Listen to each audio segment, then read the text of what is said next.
하나님 아버지, 오늘도 우리의 짐을 대신 짊어지시는 예수 앞에 우리의 모든 죄와 허물과 연약한 것을 다 맡기고 오직 우리의 생명과 복이 되신 말씀 앞에 서서 그 말씀을 전하고 듣는 복된 심령들이 되기를 원합니다.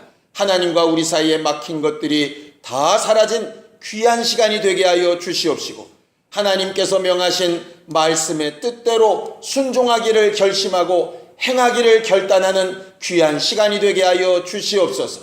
믿음으로 헌금한 손길들 위해 복을 더하여 주시옵시고, 주와 함께하는 거룩하고 행복한 예배에 성공하도록 도와주시옵소서. 예수님의 이름으로 기도하였습니다. 아멘. 하나님의 말씀은 누가복음 10장 38절에서 42절까지 말씀을 함께 같이 합독하겠습니다. 누가복음 10장 38절에서 42절까지 말씀을 함께 같이 합독하겠습니다.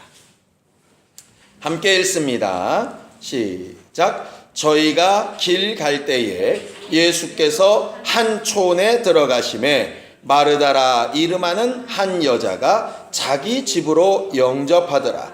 그에게 마리아라 하는 동생이 있어 주의 발 아래 앉아 그의 말씀을 듣더니 마르다는 준비하는 일이 많아 마음이 분주한지라. 예수께 나아가 가로되 주여, 내 동생이 나 혼자 일하게 두는 것을 생각지 아니하시나이까. 저를 명하사 나를 도와주라 하소서. 주께서 대답하여 가라사대 마르다야 마르다야, 내가 많은 일로 염려하고 근심하나 그러나 몇 가지만 하든지 혹 한 가지만이라도 족하니라.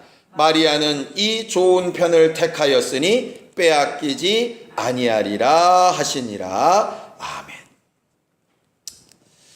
신앙생활은 잘 선택하는 생활입니다. 선택이라고 하는 것, 하나님께서 우리에게 자유의지를 주셨을 때에 필연적으로 따라오는 것이 바로 이 선택이라고 하는 문제입니다. 간혹 하나님이 우리한테 선택하는 의지를 안 주셨으면 차라리 어땠을까? 그냥 하나님의 명령에 노할 수 있는 의지 없이 그냥 오직 예스만 할 수 있도록 하셨으면 우리가 이렇게 살진 않지 않을까? 뭐 이런 생각을 간혹 해볼 때가 있습니다. 근데 그럼에도 불구하고 하나님께서 우리에게 자유의지를 주신 이유는 명확하거든요. 그것은 하나님과 교제하는 대상이 되기 위해서 그렇습니다. 우리가 아무리 어떤 물건을 사랑하고 좋게 여겨도 그것과 교제를 할 수는 없지요. 애견인도 많고 애묘인도 많은데, 물론 무생물보다야 감정이 통하겠지만 그들과 교제를 할 수는 없습니다. 적어도 하나님과 교제를 하려면 하나님과 같은 수준의 어떤 것이 있어야 하지 않겠어요. 그렇기 때문에 하나님께서 피조물인 우리에게 영을 부으셔서 하나님과 영적 존재로서 교제하게 하셨고, 자유하신 하나님이 또 자유한 의지를 우리에게 주셔서 우리가 하나님을 사랑한다 고백하고 하나님을 찬양하고 하는 것이 억지로가 아니라 자유한 의지로, 기쁨으로 하는 것으로 인한 그 기쁨과 행복을 하나님도 느끼고 싶으셨다, 이 말이죠. 억지로라도 주리를 틀듯이 고문하듯이 찬양하게 하실 수 있겠지요. 그런데 그게 무슨 기쁨이 되겠습니까? 만약에 그런 걸 가지고 기뻐한다면 그런 걸 기뻐하는 사람 자체가 좀 이상한 사람 아니겠습니까? 그런 의미에서 헌금도, 봉사도, 직분도, 신앙생활도 자꾸 이게 자원함으로, 억지로나 인색함으로 하지 말고 이렇게 하시는 이유가 뭐냐 하면 결국 하나님께서 주신 자유의지 때문이에요. 그래서 두려워함으로 어쩔 수 없이 뺏길까봐 괴로움 가운데 하는 것은 본래 하나님께서 자유의지를 주신 이유와 배치되기 때문에 그것은 하나님 앞에 기쁨도 안 되고 기억도 안 되는 것이라 이 말이죠. 오늘 하는 이 예배도 정말 우리의 자유한 의지로 기쁨으로 잘 선택하여 드리는 예배가 되기를 예수님의 이름으로 축원합니다. 문제는 이 선택이라고 하는 문제를 잘 쓸 때는 하나님도 기뻐하시고 우리도 기뻐하고 행복한 정말 좋은 결과를 낳는데, 이 선택이라고 하는 것을 잘못 사용하게 되어지면 그 결과가 죄가 되고 죄의 결과로 사망이 오더라 이 말이죠. 에덴 동산에서 있었던 사건의 문제도 결국 선택의 문제고요. 믿음의 조상이 된 아브라함도 결국 선택의 문제입니다. 본토 친척 아비집을 선택할 거냐, 하나님이 지시하시는 곳이라는 막연한 곳을 선택할 거냐, 이것의 문제이거든요. 사람은 이 선택의 문제가 참 어렵고 힘듭니다. 그래서 일생이 과연 뭘까를 생각해 보면 이 선택을 배워가는 과정인 것 같아요. 지난주 토요일 날 이제 사랑이가 돌이었는데, 돌잔치 때 되면 뭐 하는지 딱 아시죠? 애들이 돌만 되면 부모들이 이제 선택을 강요합니다. 뭐를 잡을래?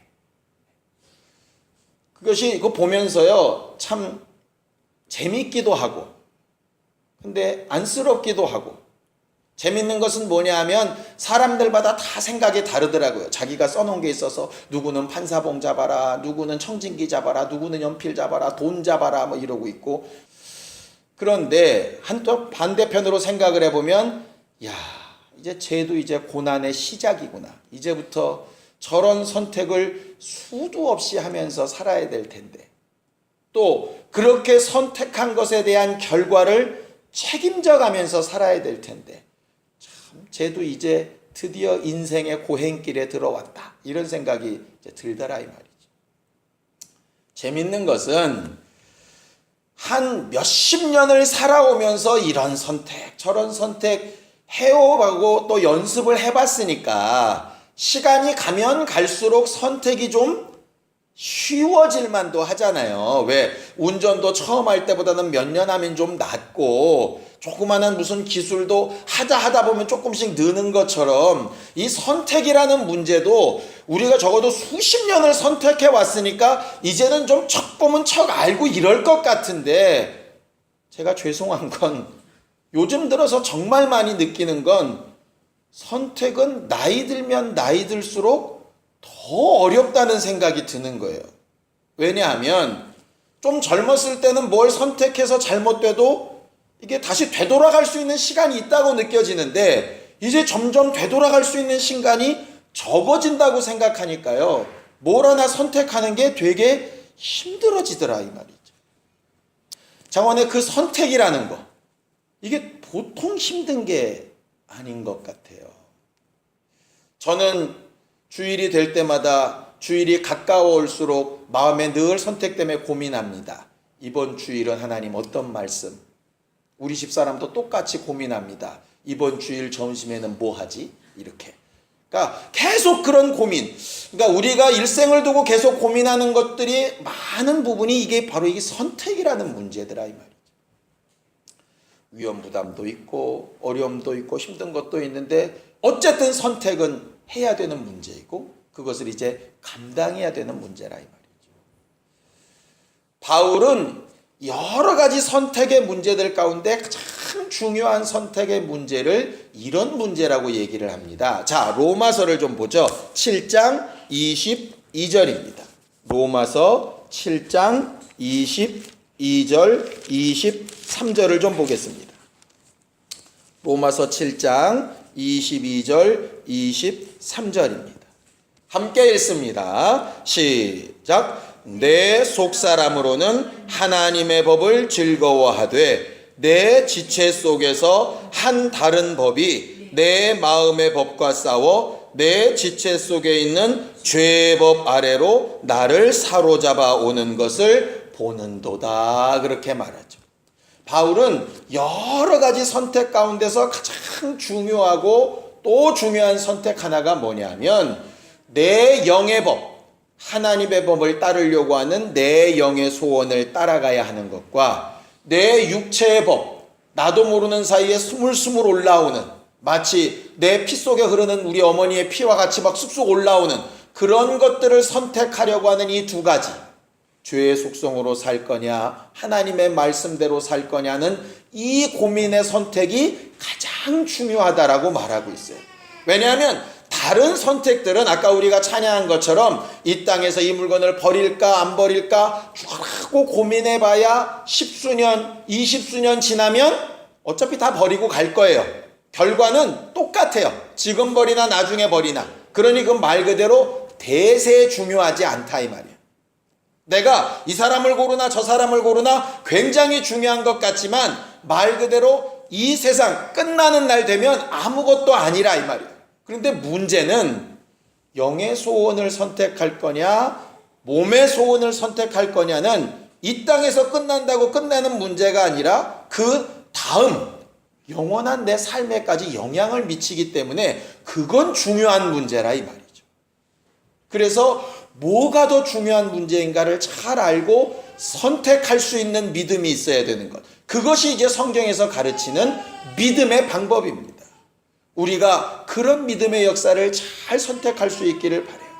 물론 우리는 이 고민을 잘 압니다. 당연히 영적인 일을 선택하고 하나님의 말씀대로 해야 되는 것을 알아요. 그런데 알면서도 잘 안 되니까 문제인 거죠. 해놓고 나면 내가 왜 그랬을까 고민하고 그때 이랬었으면 더 좋았을 걸 후회하기도 하고 하는데 그런 삶 가운데 우리한테 도움이 되시는 이가 누구냐 하면 성령이라고 성경은 말을 하죠. 자, 로마서 8장입니다. 한 장 넘어가서 로마서 8장 2절 말씀을 함께 보겠습니다. 로마서 8장 2절입니다. 함께 읽습니다. 시작. 이는 그리스도 예수 안에 있는 생명의 성령의 법이 죄와 사망의 법에서 너를 해방하였다 이렇게 되어져 있죠. 이 말은 뭐냐면요, 그 앞에 우리가 영의 소원을 따라야 되는 걸 뻔히 알면서도 우리가 연약하고 지혜가 짧고 당장 눈앞에 보이는 문제 때문에 육체의 일을 선택할 때가 있다 이 말이에요. 그럴 때에 8장 1절에는 그럼에도 불구하고 우리가 정죄에 빠지지 않는 이유는 지난 주일날 말씀드린 것처럼 예수께서 우리의 죄를 다 짊어지셨기 때문에 그것을 깨닫게 하시는 성령으로 말미암아 자유할 수 있다 이 말이죠. 이건 무슨 얘기냐면 뭘 선택하는 것 참 중요한 문제이고 선택한 결과를 당연히 우리가 책임져야 되는 것인데 우리는 다행히도 예수 때문에 뭐를 선택하든지 간에 그 결과를 예수께 이렇게 맞춰 놓으면 혹 잘못했을지라도 자유케 되는 것으로, 잘한 것이라면 보상받는 것으로 자유하게 해방되는 그 기쁨을 누릴 수 있는 자유가 있다 이 말이에요. 그러니까 세상 사람들은 선택하는 일 자체에 굉장히 두려워 떨면서 하는데 실상 우리는 선택하는 일도 참 중요하지만 혹 선택을 잘못했을지라도 그 다음에 마무리를 잘해야 되는 사람인 거예요. 그 뒤를. 그러니까 예를 들어서 죄를 안 지으려고 몸부림치는 건 정말 중요한 일인데 혹 잘못 선택해서 죄를 졌을지라도 어떻게 하면 되겠어요? 마무리를? 회개로 마무리를 하면 되는 거죠. 그런데 나쁜 건 뭐냐면요, 죄를 선택한 것도 나쁘지만 더 나쁜 건 그렇게 선택해놓고 회개로 마무리를 못 짓는 거예요. 거기서 그냥 머물러 버리는 거라고. 그 선택의 책임을 그냥 져버리려고 하는 거예요. 그게 가장 나쁜 것이라 이 말이죠. 오늘 성경 본문은요, 우리가 잘 아는 마르다 마리아 사건입니다. 여기에 대한 해석은 여러 가지가 있어요. 제가 설명을 좀 드리죠. 하루는 예수께서 그 제자들과 함께 길을 가시는데 한 촌에 들어가십니다. 명칭은 없지만 이 촌의 이름은 베다니였을 겁니다. 왜냐하면 나사로와 마르다와 마리아의 집이 베다니에 있었거든요. 베다니는 문둥이 촌입니다. 그러니까 우리나라로 치면 저기 소록도 같이 그렇게 나병 환자들을 이렇게 모아놓은 곳이 바로 베다니거든요. 아마 나사로도 그랬을 것으로 생각을 하고 어떤 성경 문헌에는 마르다의 남편이 아마 문둥이 시몬이었을 것이라고 말하는 데도 있습니다. 이게 정확한 건 아니에요. 그러니까는 뭐 그랬을 수도 있겠다 이런 생각이 든다 이 말이죠. 왜냐하면 시몬의 집에 있을 때 마리아가 오고 막 이렇게 되고 막 이렇게 하는 걸 보면 어쨌든 그게 중요한 게 아니라 그 지나가시는데 그 배달이 촌 많은 집 가운데서 마르다가 주도적으로 나서서 자기 집에 이렇게 예수를 초청을 하는 거예요. 근데 마르다라고 하는 이름의 뜻이 뭔가를 봤더니 여주인이라는 뜻이에요. 그러니까는 나사로와 마르다와 마리아가 이렇게 남매지간인데 성경에는 실제로 마르다는 제일 적게 나오는 사람이에요. 나사로도 많이 나오고 마리아도 많이 나오는데 마르다는 적게 나오는데 가만히 보면 그 집안을 이렇게 챙기고 이렇게 하는 사람은 누구냐면 마르다인 거죠. 그러니까는 나사로도 아마 병자였을 테니까 별로 경제력이 없고 마리아는 죄인이었던 과거 전력에 뭐 여러 가지로 이렇게 인정받지 못하는 부분들이 있어서 실상은 그 집안을 이끌어가는 게 이제 마르다였던 것 같아요. 그러니 집안도 일으켜야지, 오빠도 돌봐야지, 동생도 챙겨야지, 예수도 대접해야지, 말 그대로 팔방미인에 팔 걷어붙이고 그냥 진짜 부잣집 맏며느리감처럼 있는 게 마르다입니다. 그런데 마음도 좋아서 예수와 예수의 제자들을 다 불러들여가지고 자기 집에서 이렇게 대접을 하려고 하는 것이에요.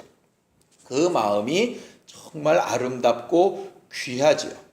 마르다를 자꾸 나쁘게 보면 안 됩니다. 마르다는 정말 대단한 사람이에요. 정말 대단한 사람이에요. 어찌 보면 잠언에 나와 있는 것처럼 정말 그 현숙한 여인 같은 모습이 실상은 있어요. 그런데 문제는 뭐냐면 사람들이 이렇게 많이 모이다 보니까 마르다 마음이 거기 성경에 분주해졌다 이렇게 돼 있어요. 봉사할 일이 많아서 대접할 것이 많아서 준비할 일이 많아서 분주해졌다. 그러니까 분주하다가 뭔가 이렇게 했더니요 여러 갈래에서 마음을 잡아당기다 이런 뜻이더라고요. 그러니까는 막 이것도 해야 되고 저것도 이런 거예요. 그래 놓고 났더니 딱 설교를 준비하는데 지난 주일 생각이 났어요. 지난 주일 내가 진짜 분주했던 사람이구나 이 생각이 들었어요. 말씀드렸지 않습니까? 올라왔더니 누가 계단에다 실내는 해놨죠. 좌우간에 방송은 안 되죠. PPT는 만들어야 되죠. 청소도 해야 되겠죠. 뭐 애들은 온다 그러죠. 주보는 안 나오죠. 막 너무너무 정신이 하나도 없는 거예요. 그러면서 예배를 준비하는데 목사가 차분히 보통 때 같으면 제가 차분히 앉아서 한 30-40분 이상을 설교를 다시 이렇게 정리하고 그것을 다시 한번 생각하고 기도하고 뭐 이런 시간을 가지거든요. 근데 지난 주일은 진짜 1분 1초도 엉덩이를 대고 앉아있질 못했어요. 막 뛰어댕기기 바빴으니까. 오죽했으면 예배가 그건 한 10분이나 늦게 시작을 했겠습니까? 거기다가 이제 정말 감사하게도 이제 아이들이 7명이나 왔잖아요. 그러니까 열매방이 막 버글버글 합니다. 그러니까 애들은 예배하고 있나, 거기 방송은 제대로 들리나, 빽 소리 나면은 누가 아픈가. 와, 이게 내가 지금 예배를 하는 건지, 지금 뭘 하는 건지, 막 정신이 진짜 하나도 없었어요. 주일날 집에 딱 돌아갔는데요. 온몸이 막 맞은 것처럼 너무 피곤한 거예요. 그러니까 왜 그런가 봤더니 너무 신경을 많이 써갖고 오죽하면 누가 뽑는 것까지 못 뽑고 갔으니까 우리가 밥을 뭘 먹었는지도 기억도 안 나고 오후에 성경 공부를 뭐 했는지도 잘 기억이 안 나요. 막 정신이 하나도 없었어요. 아마 내 생각에 마르다도 그러지 않았을까 싶어요. 제가 그날 너무 간절했던 게 누구냐면 신이었습니다. 신이. 평소 같으면 신아 한마디만 부르면 막 뛰어댕길 텐데 신이가 없는 거예요. 그러니까 내가 막 뛰어댕겨야 되는데 너무 힘든 거죠. 마르다도 마음이 똑같아서 정말 분주하고 이것도 해야 되고 저것도 해야 되고 국도 끓이고 빵도 굽고 고기도 굽고 뭐 할 게 되게 많은데 이걸 지금 누구라도 도와줬으면 좋겠는데 제일 가까운 사람이 누군가 봤더니 마리아인 거예요. 그런데 저것이 눈치도 없이 좀 이렇게 하고 있으면 눈치 좀 딱 보고서는 이렇게 좀 움직여주면 얼마나 행복하겠어요. 마치 자유의지를 줬으니까 자유의지로 어머나 언니가 너무 고생하네 이렇게 해서 오면은 너무 기쁠 텐데 이걸 참 또 말하자니 또 치사하고 그것도 또 딴 것도 아니고 예수님 무릎 앞에 바로 앉아가지고 말씀 듣고 있으니 그걸 또 뭐라고 하기도 뭐하고 참 답답한 거죠, 속으로. 그래서 마르다가 쓴 방법이 뭐냐 하면 예수께 요청하는 겁니다. 어찌 보면 기도라고 생각을 해보자고요. 예수 앞에 기도하는 것이라고 생각하면 그게 뭐 그렇게 잘못된 일이었겠습니까? 예수께, 예수님 저 사람 보고 날 좀 도와달라고 해줘. 우리 그런 기도 굉장히 많이 하잖아요. 하나님 이 계약 반드시 성공해야 되는데 그 사람 마음을 움직이셔서 날 좀 도와주세요. 얼마든지 할 수 있는 얘기잖아요. 그러니까는 마르다 나쁜 사람 아니라고요. 그거 그 사람한테 가서 너 이 사람이냐? 이런 것도 아니고 예수께 요청한 거 보면 믿음도 있었던 사람이라니까. 근데 문제는 뭐냐 하면요. 그렇게 할 때 말이 문제였어요. 말이. 예수께 이렇게 말합니다. 예수님, 내 이렇게 분주한 거 안 보이십니까? 좀 마르한테 좀 명해가지고 날 좀 이렇게 좀 도와달라고 명령을 해주세요. 이 말이 참 곱게 번역이 되어 있는데요. 실상은 예수께 말하고 있는 것 같지만 이거 누구 들으라고 지금 하는 소리냐 하면 마리아 들으라고 하는 소리입니다. 내가 치사해서 너한테 직접 말은 안 하는데 이거 이런 거예요. 마리아 들으라고 하는데 실상은 예수께 지금 얘기를 하고 있는 거죠. 두 번째는 예수께 그런 얘기를 막 하면서 오, 너 수고하는구나. 뭐 이런 인정을 좀 받고 싶은 거예요. 실상은. 마르다의 말은 야, 그러지 말고 너도 말씀 들어. 좀 이런 관심을 좀 받고 싶은 거예요. 자기는. 그런데 예수께서 그 마음을 아시고 뭐라고 얘기하냐면요. 야단치신 거 아닙니다. 그 앞에 마르다야, 마르다야, 이게 마르다 이게 아니라 정말 사랑스럽게 부르시는 말이 그 두 번이에요. 마르다야, 마르다야 이렇게 얘기하시는 거예요. 네가 하는 일이 너무 복잡하고 분주하니까 마음에 근심이 있구나. 그 근심이라는 얘기에 마음이 막 나눠져 있구나. 이렇게 말하는 거예요. 그러면서 정말 이해하기 어려운 말씀을 하시죠. 42절에 보면 몇 가지만 하든지 혹 한 가지만이라도 족하니라 이렇게 되어 있어요. 근데 문제는 이 해석이 되게 어려워요. 헬라어로 해석을 해도 몇 가지만 하든지 한 가지만이라도 족하니라 이렇게도 해석이 되고 나나주에 있는 것처럼 네가 정말 수고했는데 한 가지가 부족하다 이런 말도 되고 어떻게 해석을 하면 다 필요 없고 한 가지뿐이다 이런 말도 돼요. 근데 지금까지 대부분 해석을 어떻게 했냐면 세 번째로 해석을 했다고요. 너 하는 거 별 볼 일 없어. 오직 필요한 거 한 가지 있는데 말씀 듣는 거야. 마리아는 그걸 했기 때문에 잘 된 거야. 이렇게 이제 그렇게 이제 해석을 했다 이 말이에요. 그런데 오늘 성경에도 나나주에도 그런 해석은 안 돼 있죠. 몇 가지만 하든지 혹 한 가지만 족하니라. 이건 뭐냐면 네가 하려고 하는 욕심이 어떻단 얘기예요? 지나치단 얘기죠. 예수를 대접하는 것도 좋고 다 좋은데 문제는 뭐냐면 너무 뭐 하려고 하는 거예요? 너무 잘하려고 하는 거예요. 그 마음도 저는 이해가 돼요. 간혹 진짜 설교를 죽술 때가 있습니다. 두 가지 중에 하나예요. 준비를 아예 안 해서 죽을 쓰든가 아니면 너무 잘하려고 해서 죽을 쓰는 경우가 있어요. 여러분들은 못 느끼는지 모르는데 저는 느낄 때가 있어요.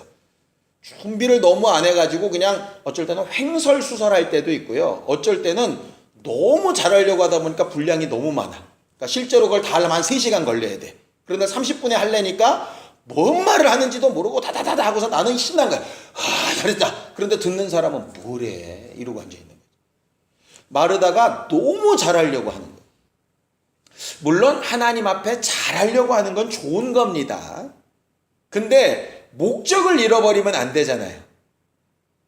잘하려고 하는 거는 그분도 기쁘고 나도 기쁘려고 하는 거예요. 근데 잘하려고 하다 보니까 내 몸이 너무 힘들어. 다쳐. 아파버려 그냥. 그럼 그건 잘한 게 아니지. 그러니까 너무 잘하려다 보니까 이제 그렇게 되는 거예요. 마르다가 그런 거죠. 거기 몇 가지만 하든지 한 가지만 족하다 하는 그 말을 저는 다르게 해석한 것이 뭐냐면 이게 너 너무 잘하려고 그러지 마. 그 얘기 같아요. 하나님 앞에. 그러니까 예배를 우리가 하면 자 예배 시작합니다. 쫙 끝나서 끝날 때까지 쫙 아주 엑셀런트 이런 예배를 이제 생각을 하게 되면 이제 힘들어지는 거예요. 그럼 뭐가 힘들어지느냐? 꾸벅꾸벅 조는 한 사람 때문에 마음 상하게 되고, 누가 의자 삐걱거리는 거에 마음 상하게 되고, 갑자기 있다가 예배 나가면 저것이 왜 나가지 그러고, 뒤에서 애 삑 소리 나면 그것부터 이제 마음 상하고, 이게 마음이 상한다고. 이제 너무 잘하려고 하면 마음이 상해요. 마음이. 마르다가 그런 스타일이었던 것 같아요. 꼭 저 같다는 느낌을 굉장히 많이 받아요. 근데 왜 그렇게 너무 잘하려고 할까? 이유가 뭘 것 같아서요? 너무 잘하려고 하는 게. 그렇죠. 주를 위해서 너무 잘하려고 하는 것이라면 또 괜찮아요. 그런데 이게 너무 잘하려고 하는데 은근히 깔린 뒤는 뭐냐 하면 인정받고 싶은 게 실상. 그냥 땀을 닦아가면서 해도 되는데 안 닦고 해. 막 뚝뚝 떨어져 가면서. 그런 경우 실제로 있어요. 그냥 시원하게 해갈 수 있는데 괜히 막 일부러 막 더 고행 쪽으로 막 이렇게 끌고 가면서. 그게 이제 우리도 모르는 소위 조금 죄성, 일종의 죄성. 주를 위한다는 미명 아래 결국은 나를 이렇게 위하려고 하는 부분이 실상 존재하거든요. 마르다에게 그 부분이 있는 걸 하나님께서 아시고 한 가지 부족하다고 얘기하시는 거예요. 한 가지 부족하다. 한 가지 부족한 게 뭘까? 그것을 바로 이제 앞에 구절을 보면은 이해가 돼요. 바로 앞에 구절 우리가 뭘 배웠냐면 내 이웃을 내 몸같이 사랑하라 배우면서 선한 사마리아인의 비유를 배웠잖아요. 자기를 손해보고 괴롭고 힘들고 답답하고 속상한 게 아니라 기쁜 거예요. 왜? 그 사람을 도우니까 말이죠. 마르다가 마리아를 지금 예수님의 말씀을 꼭 들어야 되는 새신자나 아니면 그 마음에 그 말씀을 듣고 빨리 뭔가 해결을 받아야 되는 문제 있는 사람으로 생각을 했다면 아마 이렇게 얘기 안 했을 거예요. 그렇죠? 예를 들어서 지난 주일날 아이들이 7명이나 온다고 하니까 저랑 집사람이 고민이 생긴 거예요. 저 사무실에 다 들어가면 벅적거리고 어른들도 예배가 안 될 텐데 어떻게 할까? 근데 집사람이 툭 얘기를 하더라고요. 그럼 애들을 다 데리고 옆방에 가 있을까? 거기도 시끄러우면 아예 공원을 가서 간식을 사주고 한 1시간 반 놀다 올까? 이 얘기를 하는 거예요. 근데 쑥 드는 생각이 자기는 예배 안 하고? 이런 생각이 쑥 들었었어요. 그런데 생각을 해보니까 그럼 다른 사람 한 7, 8명이 예배를 잘 성공을 하려면 그럼 한 사람이 이렇게 책임져줘도 괜찮겠다. 저 사람은 또 나랑 둘이서 같이 예배를 해도 되니까. 그러니까 좋은 마음으로 그게 되는 거죠. 좋은 마음으로. 새신자인 남편이 오면 어떻게 해서든지 말씀을 듣게 하려고 모든 수고를 다 하죠.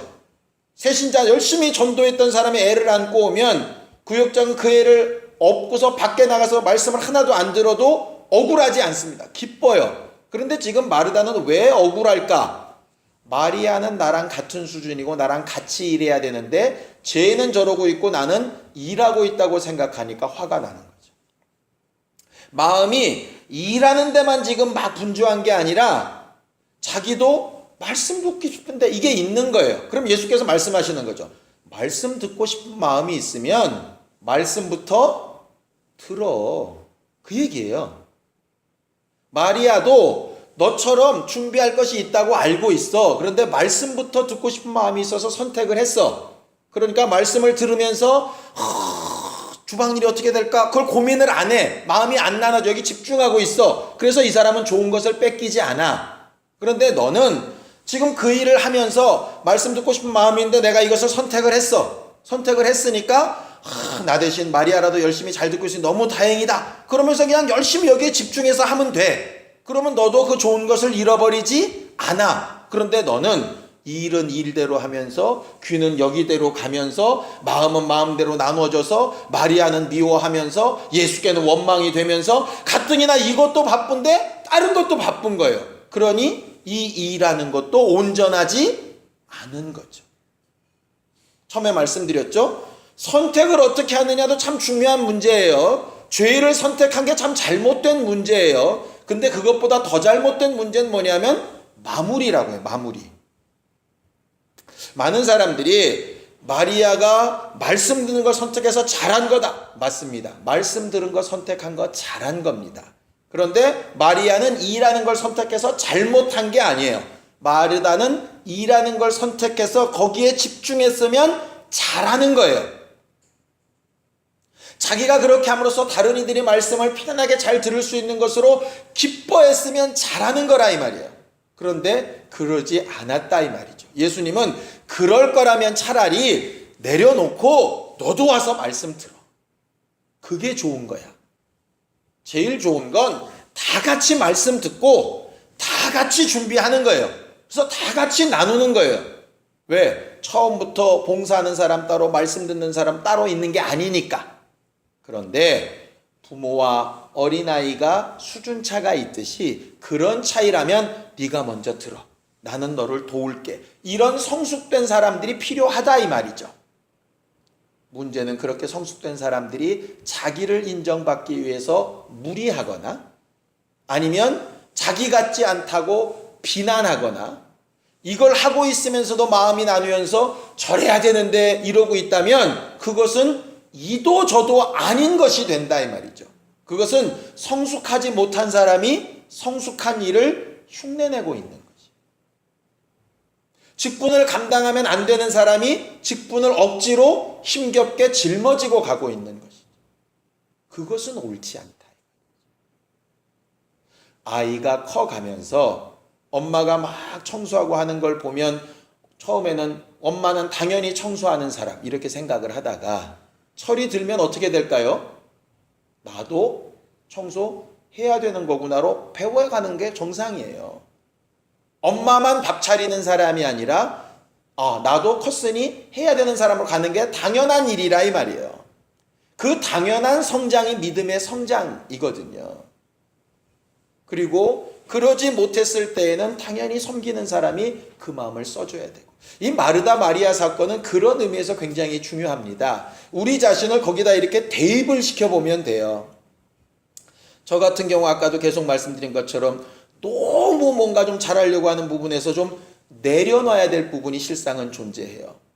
여러분들을 위해서 뭘 하고 있다는 착각에서 빨리 벗어나서 나도 마리아에 있는 자리처럼 가서 말씀을 나도 듣고 은혜 받아야 되는 사람인 것으로 자꾸 돌아가야 되는 것 맞는 일이에요. 또 여러분들을 위해서 봉사하고 헌신할 때에는 그런 것으로 인하여서 마음이 상하거나 나누지 않도록 나는 그 부분에 전심전력해야 되는 사람이 필요하다 이 말이죠. 예수께서 말씀하시는 잃어버리지 아니하는 좋은 선택은 뭐냐 하면, 말씀 듣는 것을 선택하든 봉사하는 것을 선택하든 어쨌든 주를 위하여 또 주께서 주시는 영혼들을 위하여 하는 것이 맞다 이 말이에요. 마치 예수께서 우리의 영혼을 위하여는 자기의 몸과 피를 내어주시지만 먹고 또 낫고 하는 것을 위해서 찰도 찢으시고 먹을 것도 베풀어 주시듯이 이 두 가지를 다 하셨듯이 다 필요한 일이라 이 말이죠. 할 때에 자기를 드러내려고 인정받으려고 하는 것이 아니라 너무 오버해가지고 그것으로 인해서 본질을 잃어버리는 것이 아니라 다른 사람이 나와 같지 않다고 비난하거나 자신의 잘난 걸 드러내려고 하는 게 아니라 그들을 위하여 수고하고 헌신하는 것이 기쁘고 감사한 마음이 될 수 있도록 한다면 그 마음을 유지하는 게 선택보다 더 중요하다. 그 좋은 편을 잃어버리지 않아야 되는 것이 신앙생활이에요. 세상의 모든 일을 버려두고 예배하는 것 참 중요한 일입니다. 또 그 예배를 돕기 위하여 혹 예배에 참여하지 못하는 수도 있지만 그것도 어찌 보면 잘하는 일이에요. 우리는 이 선택의 결과에 대해서 함부로 판단하는 것보다는 하나님께서 우리에게 주신 마음으로 잘 분별할 수 있는 지혜가 있기를 원해요. 일평생 해야 되는 수많은 선택 가운데 내가 하나님의 말씀대로 선택하고 유지하여 좋은 것을 그대로 하나님으로부터 얻을 수 있는 신령한 우리 모두가 다 될 수 있기를 예수님의 이름으로 축원합니다. 이번 남은 한 주간 동안도 우리가 하나님의 말씀대로 잘 선택하고 하나님의 기뻐하시는 일들을 행할 수 있도록 예수의 한번 부르고 함께 같이 기도하겠습니다. 하나님 아버지, 우리가 일평생 선택하며 살 때에 신령한 주의 나라를 먼저 선택하고 하나님의 의를 선택하고 말씀 듣고 깨닫고 순종하여 행하는 일을 선택하고 또 다른 이의 영혼들을 위하여 수고하며 헌신하며 희생하는 것을 잘 선택하는 우리 모두가 되게 하여 주시옵소서. 그 선택의 끝에 주를 위하여 행한 기쁨과 다른 영혼들을 위하여 행한 기쁨과 자기 영혼을 위하여 행한 기쁨이 충만하게 하여 주셔서 이 좋은 것들을 잃어버리지 아니하는 믿음의 사람들이 되게 도와 주시옵소서.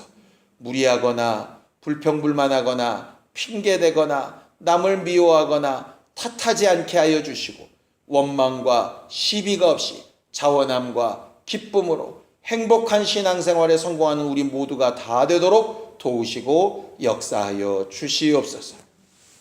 이제는 우리 주 예수 그리스도의 은혜와 하나님 아버지의 극진하신 사랑과 성령님의 감동하시고 역사하시고 분명하신 하나님의 능력이 하나님 앞에 좋은 것을 잃어버리지 아니하기로 결심하여 선택하기를 사모하는 우리 모두 위에 이제로부터 영원까지 함께 있을지어다. 아멘.